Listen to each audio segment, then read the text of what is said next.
નમસ્કાર, સંદેશ ન્યૂઝમાં આપનું સ્વાગત છે। બુલેટિન સાથે હું હિના। સૌપ્રથમ વાત કરવી છે વરસાદની, તો 18 રાજ્યમાં વાવાઝોડા સાથે વરસાદની આગાહી વ્યક્ત કરવામાં આવી છે।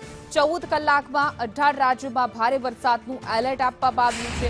80 માઇલ પ્રતિ કલાકની ઝડપે પવન ફૂંકાવાની શક્યતા છે। 18 રાજ્યોમાં વાવાઝોડા સાથે ભારે વરસાદની આગાહી વ્યક્ત કરવામાં આવી છે, જેમાં દિલ્હી, ઉત્તર પ્રદેશ, મધ્યપ્રદેશ સહિતમાં વરસાદ વરસશે। બિહારમાં 60 કિલોમીટર પ્રતિ કલાકની ઝડપે ફૂંકાશે પવન, તો મહારાષ્ટ્ર, કર્ણાટક, કેરળમ, મેઘાલય સહિતમાં ભારે વરસાદ વરસવાની શક્યતા છે। આંધ્રપ્રદેશના કેટલાક ભાગોમાં વીજળી પડવાની પણ શક્યતા છે। તો દેશના 18 રાજ્યોમાં વરસાદનું એલર્ટ આપવામાં આવ્યું છે, જેમાં ઉત્તર પ્રદેશ, મહારાષ્ટ્ર, કર્ણાટક સહિતના બધા રાજ્યો છે કે જ્યાં 18 એવા રાજ્યો છે કે જ્યાં મેઘમહેર જોવા મળશે। ભારે પવન સાથે વરસાદની શક્યતા વ્યક્ત કરવામાં આવી છે।